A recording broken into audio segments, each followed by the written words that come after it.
আসসালামু আলাইকুম প্রিয় ফুটবল ফ্যান্স। ব্রাজিলের সামনে খুবই গুরুত্বপূর্ণ একটা ম্যাচ রয়েছে প্যারাগুয়ের বিপক্ষে এবং ফুটবল ফ্ল্যাগের আজকের এই ভিডিওতে বড় মতো এই ম্যাচের প্রিভিউ তুলে ধরার চেষ্টা করব। গুরুত্বপূর্ণ কয়েকটা বিষয় নিয়ে একটু আলোচনা করার চেষ্টা করছি। প্যারাগুয়ে বনাম ব্রাজিলের মধ্যকার এই ম্যাচটা অনুষ্ঠিত হবে বাংলাদেশ টাইম অনুযায়ী জুনের 29 তারিখ সকাল 7টায়।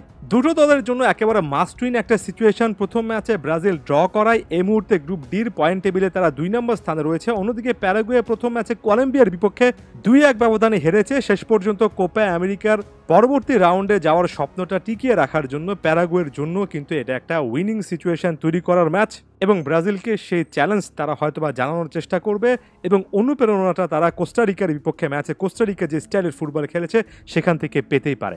অন্যদিকে ব্রাজিলের ভিউ পয়েন্ট থেকে চিন্তা করলে পরবর্তী ম্যাচটা কিন্তু কলম্বিয়ার বিপক্ষে এরপরে, অর্থাৎ গ্রুপে সবচেয়ে শক্তিশালী প্রতিপক্ষের বিপক্ষে। তাই ব্রাজিল এই ম্যাচটাতে একটা জয় তুলে নিয়ে একেবারে ডিরেক্ট ইনফর্মে আসা উচিত, সে লক্ষ্যে ডরিভাল জুনিয়রের শিষ্যরা কাজ করবেন, এটা নিঃসন্দেহে এই মুহূর্তে বলা যাচ্ছে।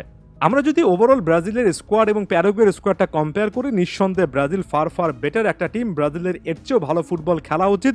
এখন প্রশ্ন হচ্ছে কত দ্রুত ব্রাজিল সে ব্যাপারটা করতে পারবে। এই ম্যাচ থেকে তাদের এর চেয়ে ফার বেটার ফুটবল খেলার যে ফেসটা সেটা ওপেন হওয়ার দরকার।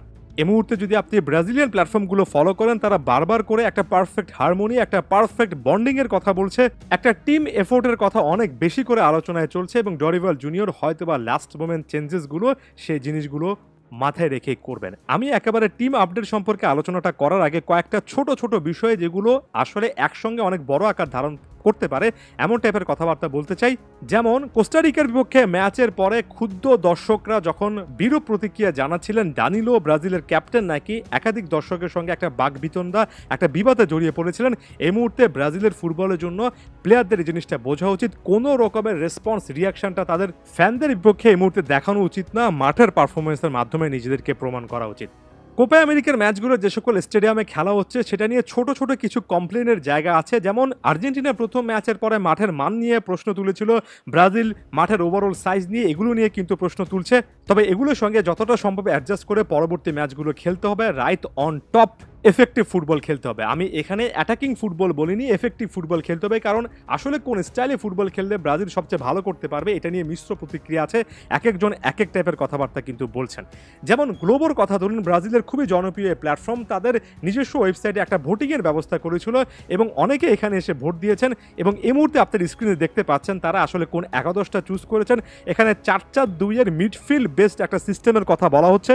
প্লেয়ারদের অবস্থাটা দেখে নিতে পারেন। আমি জানি না এখানে আসলে এটার মিলিটাওকে কেন মিলিটারি নামে ডাকা হয়েছে, সেটা যাই হোক। মিডফিল্ডে আরো একটা প্রোফাইল বের করে এনে বা বাড়িয়ে আসলেই মিডফিল্ডে ম্যাচটা কন্ট্রোল করার চেষ্টা করবেন কিনা কোচ ডরিভাল জুনিয়র, নাকি এর আগের ম্যাচের মতো আরো একজন অ্যাটাকার বেশি খেলাবেন, সেটা একটা বড় রকমের সিদ্ধান্তের ব্যাপার। আবার একেবারে উল্টো মন্তব্য আছে, যেমন সর্বশেষ ম্যাচে মাঠে নামার অল্প কয়েক মিনিটের মধ্যে স্যাভিও নামে পরিচিত এই প্লেয়ারটা অনেকগুলো ড্রিবলিং কমপ্লিট করেছিলেন, তাকে একাদশে আরো শুরুতে রাখা যায় কিনা। এমনকি এর আগের ম্যাচে নাম্বার 9-এর একটা অভাব বোঝা গিয়েছিল, এমন টাইপের লো ব্লক ডিফেন্সের বিপক্ষে নাম্বার 9 হিসেবে শুরুর একাদশে এন্ড্রিককে রাখা যায় কিনা। এমন অনেক কনফ্লিক্টিং আইডিয়াস আছে। এত বেশি এক্সপেরিমেন্ট করার সুযোগ আছে যে এই মুহূর্তে ডরিভাল জুনিয়রের জন্য চ্যালেঞ্জটা অত বেশি করে বড়। কারণ সত্যিকার কথা হচ্ছে প্রথম ম্যাচ শেষে সবচেয়ে বেশি নেগেটিভ যে পয়েন্টটা ব্রাজিলের জন্য সেটা হচ্ছে ব্রাজিল কিন্তু তাদের বেস্ট পসিবল 11টা এখন পর্যন্ত ক্লিয়ার কাট সেট করতে পারেনি। তবে এটা একটা নেগেটিভ পয়েন্ট হলো, পজিটিভ পয়েন্টও আসছে। পজিটিভ পয়েন্টে একটু পরে আসছি, তার আগে প্যারাগুয়ের কথা বলে নিই। প্যারাগুয়ে সাধারণত 4-3-3 কিংবা এই টাইপের কোনো একটা ফরমেশনে ফুটবল খেলে। প্যারাগুয়ের কোচ ড্যানিয়েল গার্নেরো এই ম্যাচে লো ব্লক একটা ডিফেন্স যেমনটা কোস্টারিকা করেছে তেমন একেবারে বাস পার্কিং ডিফেন্স ট্রাই করতেই পারেন। এই আর্জেন্টাইন কোচের কাছে কিন্তু এর আগের ম্যাচগুলোর বেশ কয়েকটা ফর্মুলা থাকার কথা। সাম্প্রতিক সময়ে আর্জেন্টাইন কোচদের বিপক্ষে যখন ব্রাজিল ফুটবল খেলেছে, বিশেষ করে লাতিন আমেরিকার দলগুলোর প্রেক্ষাপটে, তখন আর্জেন্টাইন কোচেরা তাদের ট্যাকটিক্সের কারণে অনেক সময় কিন্তু ব্রাজিলের জন্য চিন্তার কারণ হয়েছেন। প্যারাগুয়ের এই দলটার ফাইনাল থার্ডে হুলিও এনসিসো কিংবা মিগেল আলমিরনের মতো বেশ কয়েকজন নামকরা ফুটবলার আছেন। অর্থাৎ এখানে ফাইনাল থার্ডে প্যারাগুয়ে কাউন্টার অ্যাটাকে যদি বলটা তারা এরিয়ালে খেলার চেষ্টা করে, ব্রাজিল ডিফেন্সের কিছু ক্ষেত্রে পরীক্ষা নিতেই পারে। আরও একবার ব্রাজিলের কথায় ফিরে আসছি। ম্যাচগুলো তাদের জন্য সহজ হচ্ছে না, হয়তোবা সামনেও সহজ হবে না। তবে আমি একটা কথা বারবার বলি, আরও একবার বলি, একজন কোচকে সময় দিতে হয়। এমন কঠিন সিচুয়েশনে ধৈর্য ধরে রাখতে হয়। কারণ দিন শেষে যে স্কোয়াডটা ব্রাজিলের কাছে আছে, এই স্কোয়াডটা যদি কোনো একটা দুটো ম্যাচে ক্লিক করা শুরু করে, তারা যদি আত্মবিশ্বাসী ফুটবল খেলতে পারে, এই স্কোয়াডটাকে একটা টুর্নামেন্টের যেকোনো মুহূর্ত থেকে হুট করেই বেস্ট ফর্মে একটা দল বলে মনে হতে পারে বলে আমার কাছে মনে হয়। কারণ বারবার করে আমরা টিম কম্বিনেশন, টিম স্পিরিট এগুলোর কথাবার্তা বলছি। এগুলো তৈরি হতে যেমন সময় লাগে, একবার তৈরি হয়ে গেলে সেটার অ্যাডভান্টেজ কিন্তু ম্যাচের পর ম্যাচ পাওয়া যায়, বিশেষ করে যখন আপনার কাছে ভালো একটা স্কোয়াড থাকে।